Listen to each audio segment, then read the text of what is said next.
Oklahoma City Thunder forward Kevin Durant says he'll return next season as an even better player. And if he does, maybe then he'll win the NBA's Most Improved Player award. But this season's award, it went to another high-scoring forward. From the Opubco Studios in Oklahoma City, I'm Mike Sherman, and this is the NBA in OKC with Mike Baldwin. Mike, the NBA just announced its Most Improved Player today, and it wasn't Kevin Durant. Who was it?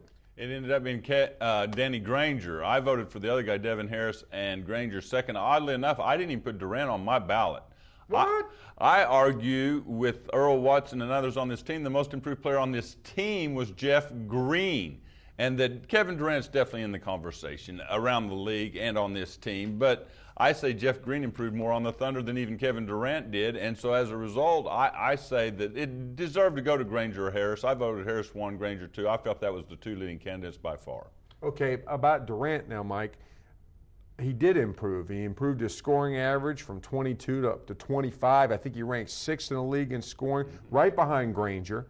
His rebounds, his shooting percentage, everything improved except his defense. Is that the thing that's really going to push? I mean, is that the thing he has to improve next? Yeah, without a doubt. I mean, that's the one area. It looked like he expended so much energy on the offensive end it affected his defense. But as you've seen with LeBron James, he makes the all-defensive team. When everybody talks about his first 2 or 3 years out of high school, he was a horrible defensive player. Then he'd see a Michael Jordan, he'd see others around the league that's when they took it to the next level.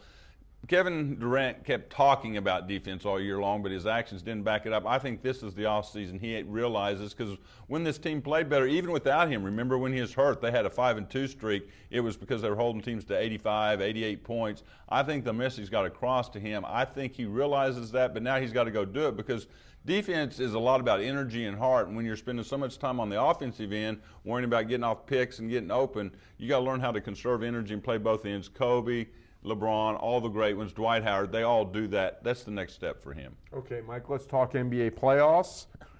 An Orlando Magic fan, he wants an apology from Boston Celtics forward Glen Big Baby Davis, not for breaking his heart and beating the Magic on Sunday in Game 4. Magic fan Ernest Pravetti, he wants Davis to apologize for running into his son after he ran over the Magic. Should Davis apologize? And should he apologize to the referee, too? He was just reacting to a big shot. I mean, he's excited. Did you see Doc Rivers? There's just no fans in his way. He's fist pumping. That's what I'm talking about. It was maybe the shot that saved their season. If they don't hit that shot, they probably don't win the series. They still may not win the series. This is a fun series that could go either way. But it was one of the biggest shots the Celtics have had in recent memory, and he just celebrated, and a fan happened to be there. He should not apologize. Now, if you look at the replay, you'll see the referee is almost standing on the out-of-bounds line. Right, and he hits him first. He's got to slip behind him, and the referee doesn't move out of the way. Right. And actually, as he's running up the sidelines, Davis kind of gives the fan sort of a get out of the way. Now, right. But here's a guy who's 6'9", pushing 300. And he's, now Pravetti has emailed his fans, emailed his complaints to the NBA office, and he called Glen Baby Davis a raging animal with no regard for fans' personal safety. That sounds over the top. I'm sure Big Baby, what he'll do is he will say, I didn't mean to run over him. It wasn't intentional. It was an accident. If I caused any harm, I'm sorry.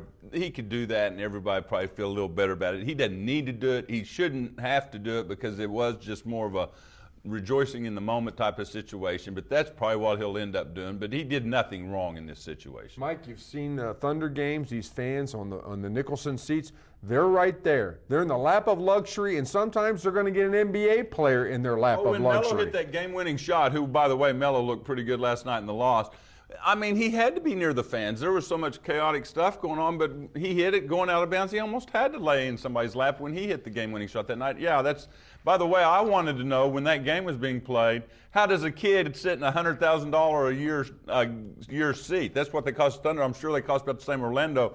His dad, I think, has got enough money. He needs to worry about more things than something else. If he's sitting in those seats, he's running in some fast company. By the way, Ernest Pravetti has since said he reacted emotionally and kind of backed away from it. Speaking of apologies and reacting emotionally, we have Mark Cuban, whose Mother's Day encounter with Kenyon Martin wasn't the stuff of Hallmark greetings. Cuban reportedly called the Nuggets thugs and told Martin's mother, Lydia Moore of Dallas, that goes for your son too. Today in his blog post, Cuban wrote a post titled "An Apology to Kenyon Martin's Mom." Mike, is the Mavericks owner out of control? Well, he's always out of control. That's why people love him, hate him. He's in the spotlight. There's very few owners, if any, that are more in the limelight than him and Jerry Jones. I mean, they're both in Dallas, by the way. But the irony is, when you hear the national people debate this, he is worth $2.5 billion now. So you could fine him all you want, it wouldn't do any good. You could have him do the apology, which wouldn't do any good. Now the latest on this saga is he's already gotten a commitment to where he can't be in Denver for Game 5. But I would, if I was Stern, to send a message loud and clear, is you will be suspended from the next playoff game Dallas plays that you were scheduled to attend. So in other words, if they were somehow win Game 5, it'd be in Game 6. If not, it'll be next year or whenever they make the playoffs again. You cannot attend, whether it's home or road. That's how you send a message, because the fine, that's like me and you giving a nickel. That we can afford that easy. He can afford a $200,000 fine. To send a message to Cuban, yes, we like you, you have a lot of energy, but this is intolerable. As a result, the next playoff game you plan to attend, you cannot attend. That's what I would do. And that really takes on my next question, which is, does the NBA have a double standard for the conduct by its owners and its players? Chris Webber on TNT last night said, hey, you know, if a player gets out of line, starts saying this kind of stuff, they're going to come down hard on us. What about this guy? Sounds like you think there is a little double standard, and they need to come down harder. Exactly, on somebody like that that's so near the court, and he's good for the game. He really is. But the way he argued with the refs, he's gotten a little better at all that, and realizing that everybody gets bad calls, and maybe they're not out to get the Mavericks. Well, now he got caught up in the emotion, because remember, now the backdrop to this, a little bit in his defense, is the NBA comes out and admits they blew the call. And so he's emotional knowing the series is all but over, because if it's 2-1, they still got a shot. 3-0, he knows that their season's basically over, so he's mad, knowing he'll probably have to wait until November to make another playoff run again. And then all of a sudden some fans are yelling some thug comments. He goes, yeah, and I mean, he got caught up in the spur of the bad call moment. But it's still inexcusable. There's no excuse for it, and there should be something done about it. Okay, Mike, next series. The Rockets look like they'd be on life support after losing Yao Ming in Game 3. Then they go out and win Game 4. Has there ever been a team that lose its two superstars and then get better? Not that I can recall, but I think it says as much about the Lakers as it does anybody. This is a team that's trying to flip the switch on, flip the switch off. Because what was probably their best game in the playoffs so far? Game 3, the one they knew they had to win after getting it handed to them Game 1 at home. We got to get home court back. They go out and do it. In the meantime, Yao Ming, we find out, has a foot injury. Oh, their season's over. There's no way they beat the Lakers. So they come and they basically mail it in. And a different Rockets team without Yao that's more athletic, faster. They play a different brand of ball without Yao out there. Just takes it to them that, as I said on this show last week, I was convinced Phil Jackson would get his 10th NBA title. They're the best team. They're really the only team that won in Cleveland, because the last regular season home game they lost, LeBron didn't suit out. So the only team to really go into Cleveland and beat them were the Lakers. I like the Lakers' depth. I like their overall talent. But they have just looked so up and down throughout the playoffs that if they get by Houston, which I think they will, I think Denver now is not a cakewalk. I think the Lakers will probably get by them, but to get by Houston, then Denver, then the Cavs, I think right now the Cavs are the team to beat. The Lakers, I thought so 3 or 4 weeks ago. I've changed my mind. Cavs are now the team to beat. Mike, speaking of the Cavs, they became the second team to sweep its first 2 playoff series since the league expanded to 7 games in the opening rounds, and then now they've won 8 straight playoff games by double digits. That's a league record. Does this say more about the Cavs' competition or the Cavs? I think it says both. I mean, the Pistons were a team that just was not good all year long. I mean, they barely made the playoffs. They were below 500. The team that made the Eastern Conference Finals 6 straight years, this wasn't the same team. Ever since they traded Chauncey, they were not the same, so they're bad. The Hawks are a decent team. As they showed in the first round against Miami and the Heat and Dwayne Wade, they beat a pretty good team in the first round.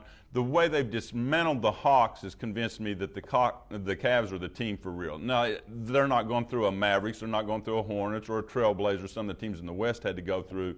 But so it's a little bit of both. The competition's a little down, but the Cavs are playing really good basketball right now. Okay, finally, Mike, which of the teams in the final 8 of the playoffs are most likely not to make the playoffs next year? Well, you said most likely, because I think all 8 of them will, but the Hawks and the Mavericks are the 2 leading contenders, mainly because in the East, As we found out, the Bulls and some other teams jumped in there where they re-signed Ben Gordon. We'll find out. But, I mean, you had Toronto that made the playoffs. You had Wizards that made the playoffs 2 or 3 straight years. You had Nets that were a borderline playoff team. Charlotte's on the rise over there. I think there's going to be a lot of teams fighting for those 4 through 8 spots. I would still expect the Hawks, because they're a good young team, to make it, but they would be in a little bit of jeopardy. The Mavericks will not have Jason Kidd unless they resign him, and I don't see them possibly doing that. Maybe Cuban will, but he's aging a little bit. The West is going to lose a little bit of power with maybe the Suns and a few others, so you'd think they would make it again, but they are aging enough, as we saw the way the Hornets handled them in the first round last year and the way Denver's really handled them pretty good this year. Those would be your 2 leading candidates. I think they both will make it back next year, but that would be the 2 biggest. Okay, Mike, thanks. That's all for the NBA and OKC, but you can follow the best coverage team every day at News OK and every morning in the Oklahoman.